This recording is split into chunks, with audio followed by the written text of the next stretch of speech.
Сайн бацгаана уу? Зөв зуршлаар өөрийнхөө амьдралыг хэрхэн өөрчлөх вэ гэдэг талаар та нартайгаа ярилцъя. За тэгээ ер нь ерөөсөө зуршил гэдэг бол хүний амьдралыг бүтээж идэг хувь хүнийг бий болгож идэг хүн ер нь яг ямар зуршилтаагаасаа шалтгаалаад ямар амьдрал тэр хүнд ирэх үү, амьдрал нь яаж өөрчлөгдөх вэ гэдгийг ерөөсөө бүрэн шийдэгддэг. За тийм мэдээж хүн болгонд сайн зуршил байгаа, муу зуршил байгаа. Тэгээд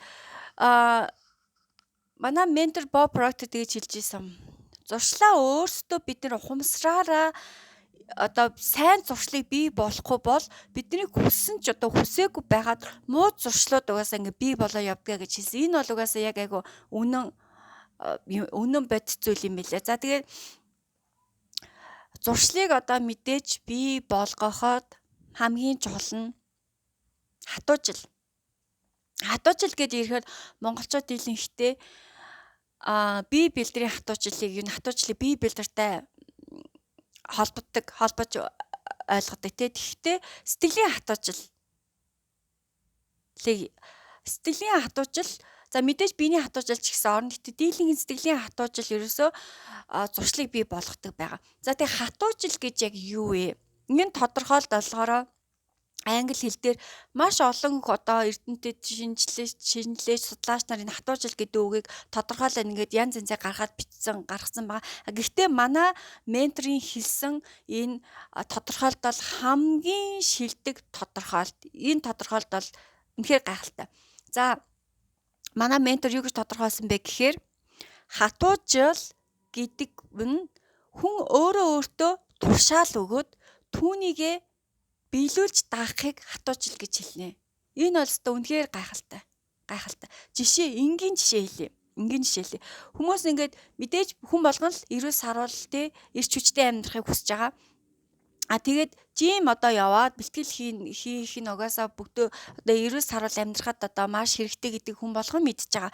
Гэхдээ зарим хүмүүстэй ингээд за жим явнаа. Би ингээд жингээ хасмаар энэ ч гэдэг юм те өөрийнхөө эрүүл амьдрмаар байна гэд хүсэж байгаа хэрнээ явдггүй. Өөртөө хилээд байгаа хэрнээ маргааш нь унтцдаг ч гэдэг юм. Эсвэл явна гэд найз нартайгаа ингээд агуу сэтгэл хөөрөлтөө за яг явъя гэ бүгдөө яг явах хэрэгтэй. Би Америкт нэгсэн нэр жимд ажилладаг байсан шүү дээ. Майамид амьдарч байхдаа LA Fitness гэдэг тийм олон салбартай улс орнд өөр улсад байдаг. Ямар ч тач Америкт маш олон байдаг. Тийм жимд яг маркетингийн чиглэлээр ажилладаг байсан. За тэгээд ажилтдаг байсан. Тэгээ тэр ингээд ажиллаж байгаа хугацаанд яг ингээд 12 сард ингээд жимний хүмүүст огцом нэмэгдээ тоон бүр ингээд 2-3 дахин ингээд ихсэж нэмэгд. Яг тэгвэл 12 сард шинэ жил гарах яг ингээд болоод ирэнгүүт чи хүмүүс өөрсөндөө New Year resolution гэдэг нэм тавьдаг шүү дээ. Шинэ жилээр шинэ бий болох хэрэгтэй. Өөрийгөө шинжилье. За энэ жил ерөөсөө яг л жим явж эхлэе гэд. Тэд маш олон хүмүүс ингээд баг ингээд бороо мэд ингээд хасгардаг. Маш олон хүмүүс ингээд яг шинэ жилийн үеэр ингээд юу яадаг манай жимд ирж бүртгүүлдэг. Тэгэнгүүтээ нэг сар гаруй эхний 7 хоногт айгүй дажгүй явнаа нэг явж байгаа. Тэгэл ингээл ирэх өдөр нь ингээл буурсаар тэгэл ингээл 2 сараас ол ингээл бүр ингээл ийм болж байгаа юм чи. Тэгээд эн чинь ерөөсө хүний ингээд ерөөсө зам байгаа.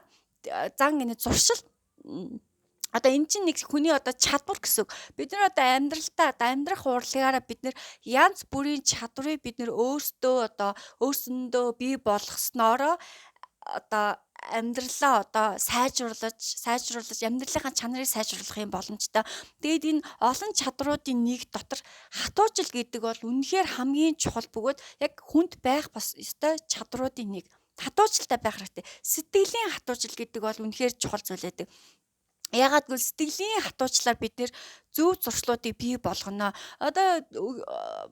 Ингээл оройн ингээл яг унтахтаа жим жишээлбэл явъя гэж бодоод найз нөхдөдөө яриад явдаг. Өглөө босоод ч юм уу залхуун хүрдэг ч юм уу ингээд за болио өнөөдөртөө болио ч гэдэг юм ингээд яадаг. Энэ бол ерөөсөө хатуужилгүй байгаана гэсэн үг. Гэхдээ хатуужил гэдэг бол угаасаа хүн болгон энийг өөрсдөндөө суулгах боломжтой. Энэ бол авьяас биш, энэ бол чадвар гэж байгаа. Тэгээд чадварыг хүн өөрсөндөө яаж олдог вэ гэхээр тэрийг эхлээд ойлгоод ухаарад бидний амьдралд ямар хэрэгтэй байна гэдгийг мэдснийхаа дараа багаар ингээд өөртөө суулгадаг, бий болдог тий. Одоо ингээд шинжлэх ухаанчид ингээд хэлээд байгаа. Нэг одоо зуршлыг жишээлбэл хүн одоо өөртөө шинэ зуршил бий болгоход одоо 30 хоног хэрэгтэй байдаг. 30 хоног тэр өдөр болго ингэж тавтамжтайгаар ингэж хийсээрээ тэр нь зуршил болж бий болдог гэж. Тэрнтэй адилхан яг хатуужил гэдэг бол зүйл бол яг ижилхэн энтэй адилхан байдаг. Тэгээд заавал ингэж жимд явхаас ер нь ингээд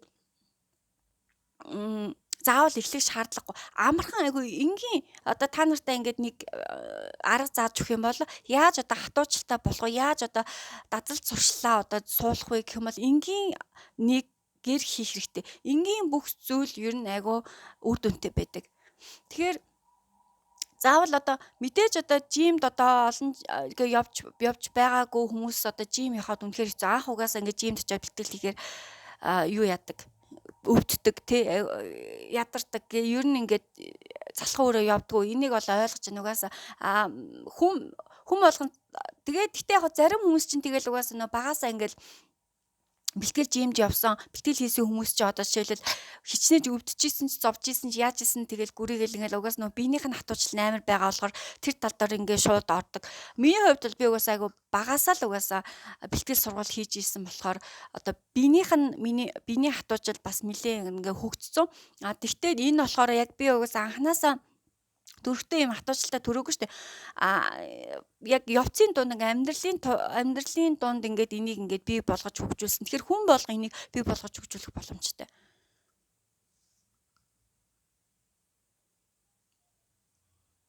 Өнөөдөр миний кофе уудаг өдөр.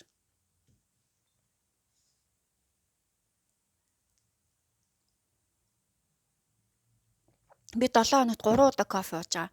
За энэ жишээлбэл одоо заавал одоо та нарт өөртөө хэцүүтэй үнэхээр жим явах дургу, жим явахаар үнэхээр хэцүү байгаад байдаг бол ягаад заавал жим явахыг сонгох гэж арай өөр энгийн одоо жоохон амархан одоо өдөр тутамдаа хэрэгэлдэг тэр зүйлийг сонгож аваад тэрэн дээрээ өөртөө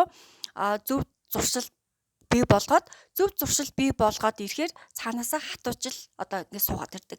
Тэгээ ингээ багаар ингээ дахиж явна гэсэн. За миний хувьд одоо энэ кофег та нарт яагаад хэлсэн бэ гэхээр энэ бол бас миний нэг өөрийгөө эрэг зуршил бий болгоод өөрийгөө нэг хатуужил улам одоо энгийнээр илүү хатуужилтай болгож байгаа нэг хамгийн том жишээ байгаа. За өглөө болгон би босоод ингээ кофе уудаг байсан. За тэгээд сүүл рүү бүр ингээд юу болж шүү. Донтгоч шүү гэхгүй. Угаасаа ингээд донтолт гэдэг зүйл чинь ингээд анхааралтай бид нар байхгүй бол нэг хүний хүсэж байх зүйл биш. Ингээд тэр нэг нөхрөө чи ингээ ороод буцаж ингээд гарч ирэхэд яг хэцүү байдаг. Тэгэхээр тэр явцтай процесстэй болох гэдэг байгаа тэр процесстэй өөрийгөө ингээд юу яах газ ингээд өөрийгөө ингээд дүгэн цэгнэд ингээд авах хэрэгтэй. За миний хувьд болохоор ингээ кофе ингээ өглөө ууж байгаа тэгэл хідэн сарч болсон мэдгүй нэм мэдсэн чи ингээ өглөө босоод кофе уухгүй болохоор нэг ажиллаж явахаа болцсон сэрхгүй байгаад ч юм шиг нэг л нэм дутагдаад бүр ингээ миний бие махбод бүр ингээ бүр цаанаас авир ингээ хүсэж байгаа байхгүй. Тэгээд ажиллаж байгаад ер нь угаасаа ингээл юу яаж хүн одоо ингээл 7-8 цаг энэ чи одоо ингээд өглөө болгон кофе уух ёстой гэдэг чинь бас л нэг муу одоо сөрөг зуршил руугаа орж ийн гэсэн үг шүү дээ. Тэгэхээр энэ одоо зүйл дээрээ бид нэг ингээс анхаарад энийг эргүүлээд өөрөө хатуужил болгоно гэсэн үг. Тэгэхээр ягаад 7-8 цаг ингээ унтчаад өглөө босонгуудаа ингээд сэрэхгүй ч юм ажилдаа явахаар нэг сонь ажиллаа хийхээр ч нэг гараас юм гарч өгөхгүй ингээд нэг дунайтад нэг заавал нэг кофе уухаар л ингээд болоод байна гэд угаасаа болоод байна гэхээр сонирн байгаас дээ. Бид нар чинь ингээд шүн ингээд нойроо аваад өглөө ингээд ирч хүчтэй одоо цоглог ирүүл саруул ингээд айгуу тийм амьдралын ирч хүчтэй ингэж босох ёстой штэ. Гэтэл тэгэхгүй одоо кофе заавал уух гэдэг ингээд байгаа байхгүй. Энд чинь бол ингээд зуршил нэлээд одоо 2-3 шатанда орсон байна гэсэн үг шүү дээ. Тэрийг ингээд анзаараад ерөөсө за өөртөө хэлээд энэгээр да энгийн зөв кофеноор л өдөр бол тутмынхаа одоо жишээл миний хувьд болохоор энгийн кофе уудаг юугаар л ингээд өөрийгөө зуршлааг одоо зөв зуршил тогтоогоод зурсаа өөрчлөөд тэгээ энэ аргыг би бас хүмүүс зааж өгдөг. Тэгээ хүмүүс зааж өгөхөр хүмүүс айгу дуртай хүлээж аваад ингээ ер нь бол үр дүнтэй байна гэж хүмүүс одоо мэдээж тэг хүн болгоно л өөр л хал та. Та нар заавал кофе гарч эхэлж болохгүй. Энийг ерөөсөө зүгээр нөгөө нэг эксперимент болгоод зүгээр туршаад үзээрэй гэж би та нарт хэлж байгаа. Зүгээр туршаад заавал кофеч байхгүй байж болно, өөр зүйлч байж болно шүү дээ. Тэгээ өөртөө ингэж хэлээд одоо тэгээд өдөр болго ингэж кофе би одоо өглөө болон кофе уудаг гэсэн бол тэрийг болоо юу ягаад юу заавал өглөө уух хэрэгтэй гэж өдөр уунаа гэд. Тэгээ өдөр яг хоолныхаа дараа ингэж кофе ууж эхэлж байгаа. Тэгээ эхний ингэж өдрөө угаас айгүй эвгүй ингэж бүр ингэ нойр хөрөг унцгаад ингэ юм гарч ирэхгүй. Тэгээ хүн чинь гэхдээ хүний бие чинь айгүй инээдтэй юм билээ. Айгүй юмд амархан ингэж зогцдог, дасдаг. Эхний 1-2 өдрөө л ингээд нэг жоохон тэрийг ингээд санамжлаад хүснэ. Тэгээд тэр үед нь өгөхгүй байгаад ирэнгүүт нэг арай гайгүй болоод ирж байгаа. Тэгээ би одоо ингээд өдөр кофе уугаад одооч баг орой болж байна.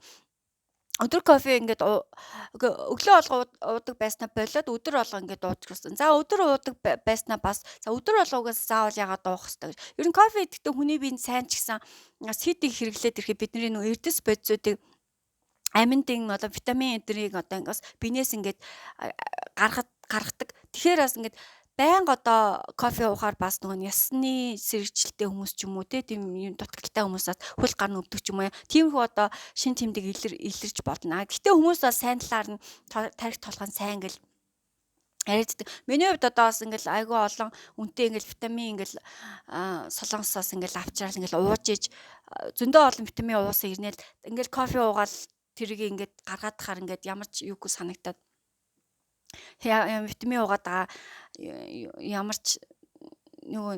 шаардлага байна.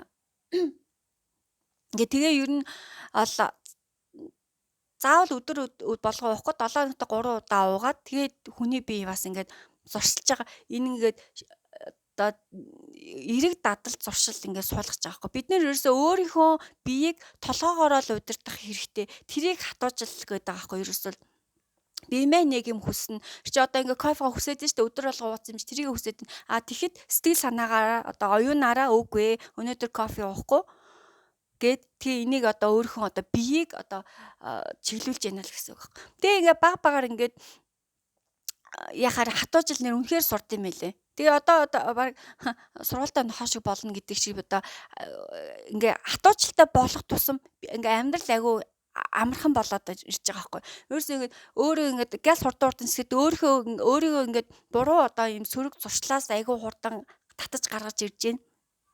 За тэгээ дээрэс нь зөв зуршлуудыг ингээ бас өөртөө суулгаж чадчихжээ. Миний хувьд бол кофенаас гадна давхар сошиал медиагаас өөрийгөө ингээд юу яасан байгаа. Хатуучлаараа сошиал медиа өдөр болгон одоо үзэхгүй гэдэг ийм юу тавиад өөртөө одоо тушаал өгөөд одоо хатуучлыг чи нөгөө нэг тодорхойл те өөртөө тушаал өгөөд түрүүнийгээ даах гэж байгаа тийм. Өөртөө бас би нэг сарын өмнөөс хаа сошиал медиа ер нь үзгээ болцсон байгаа. Өдөр болго үзгээ болцсон. 7 хоногт нэг л удаа сошиал медиа хэрэглэж байгаа. Энийг яаж юм болсон мэхээр хүн ингээд хатуучльтай болоод ирэх тусам одоо бүр яг түрүү хэлсэнтэй яг хоошиг болчдаг. Жохон санагдаж байгаа. Тэгтээ нэр үнэхээр тэгэл би өөртөө ер нь яг за одоо энэ сошиал медиад арай л их одоо хэрэггүй цагаа хайрын цагаа ингээд арай өрөөд байна. Аашлаараа хоолоо ийг болсон. Хайрын цагаа өрөөд байна. Энэ одоо энэ цагийнхаа оронд өөр зүйлд одоо өөрийгөө хөгжүүлэх зүйл нь одоо маш олон одоо хийх зүйл байгаа. Эндээ анхаарад ингээд хийя. Ингээд 7 хоногт Инстаграмаа би бол бүр болсон. Инстаграмаас үзгээр одоо сошиал медиагийн талаараа дараад нэг бичлэг хийх нь бас зөв гэж бодож байна. Тэгээ Инстаграм угаасаа утаснаас ингээд хамгийн одоо нэг шилдэг арга нь сошиал медиагаа одоо багсаас шилдэг арга нь утаснаас та устгах.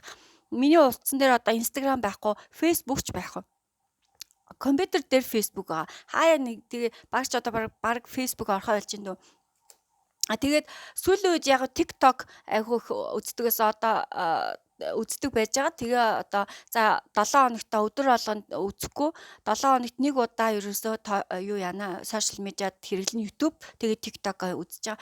Тэгэхээр ингээд эхэндээ бас ингээд жоохон юу яаж сүүл рүү ингээд бүр ингээд тасаад айгу гоё болчт юм байлээ. Тэгэл тэр чин тэгэл ингээд та нар ч гэсэн анзаарсан л хальтаа сошиал медиа дээр ингээд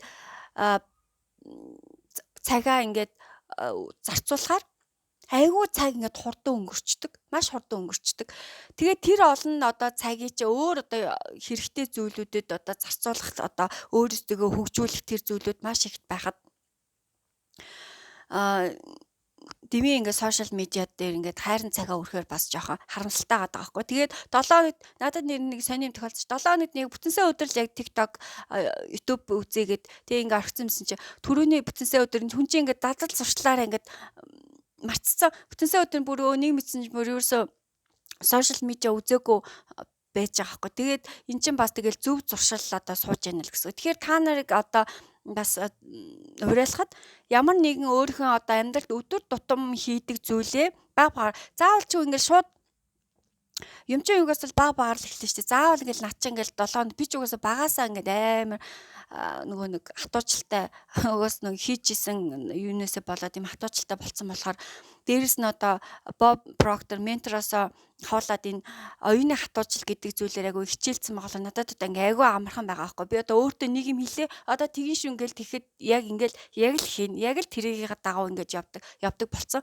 Гэхдээ мэдээж би тийм хүн болж төрөөгүй. Тэгэхээс төрөхдөө тэрийг ингээд баг багаар хэрэгжүүлж гисэн. Та нарын хувьд болохоор дөнгөж эхэлж байгаа бол одоо кофе ч юм уу, сошиал медиа ч юм уу юу ч хэдий нэг одоо өдөр тутамдаа байнга хэрэглэдэг зүйлийгээ аваад тэрийгээ ядаж 7 хоног болгон хэрэглэдэг байсан бол өдөрт нэг цагийг басгаад ч юм уу тийм шууд 7 хоног болгон өдөр болгон хэрэглэдэг байсан юм аа би 7 хоногт нэг удаа хэрэглэе гэхэд бол угаасаа айгу хэцүү хүн дээр тусаж аваад энэ зуршил одоо яг би болоход жоохон хүндрэлтэй болно. Тийм болохоор багаар ингэж хийж иж одоо амархан бөгөөд одоо үр дүнтэй болно гэсэн. Тэгэхээр 7 хоног нэг удаа гэхгүй зүгээр одоо жишээлбэл сошиал медиа дээр ярьлаа гэхэд өдөрт одоо яг 1 цаг ч юм яг 30 минут ч юм уу яг ингээд утсан дээрээ таймер тавиад яг 30 минут болонгууд яг сошиал медиа хаагаад ингээд өдөрт 30 минут үздэг гэхий юм өөртөө яг одоо ингээд боломжтойгоор ингээд баг багаар ингээд өөрийгөө ингээд тасгаад ингээд явах юм бол баг багаар хатуучльтай болоод ирдэг. Тэгээ хатуучльтай болоод ирэхээр ер нь хүний амьдрал айгүй гоё эерэг одоо зуршлууд нь илүү их суугаад өөрийнхөө одоо муу зуршлуудыг хурдан ингэж харж гин муу зуршлаа өөрчлөхөд маш хурдан болж гин өөрөө одоо өсвөр насны хүүхдүүд ч гэсэн маш их хэрэгтэй одоо муу одоо буруу тэр юу рүү ороход одоо өөрийгөө урдан татаад авах гэдэг юм маш олон давуу талтай. Тэгэхээр амьдрах урлагийн нэг одоо чухал байх ёстой хүн болгонд байх ёстой зүйл бол хатуучльтай байх ёстой. Энэ хатуучлыг баг багаар өөрсөндөө суулгана. Баг багаар өөрсөндөө суулгаад эн чинь явсаар байгаад бүр үнэхээр одоо мэрэгжлийн төвшөнд очино гэдэг шиг л өстой нэр нэг юм хэлээ өөртөө нэг юм хэлээ тэр яаж дургу байсан би матн өсөхгүй байсан хиймээргүй байсан хамаагүй ингээд ерөөс яг хийдэг болчдөг. Тийм ингээ хатуучльтай болоод ирдэг. Тэгэхээр та нараас өөртөө туршиж үзээрэй. Бас комент хэсэгт бас сэтгэлдээ үлдээгээрэй. Ямар зуршил дээр юу одоо өдөрт хэрэгэлдэг юугээ одоо эксперимент туршилж үзмээр байгаа одоо яаж явж байгаа процессоо ер нь ингээд бидэртэй бас хуваалцаарай гэж хүсье. За баярлалаа.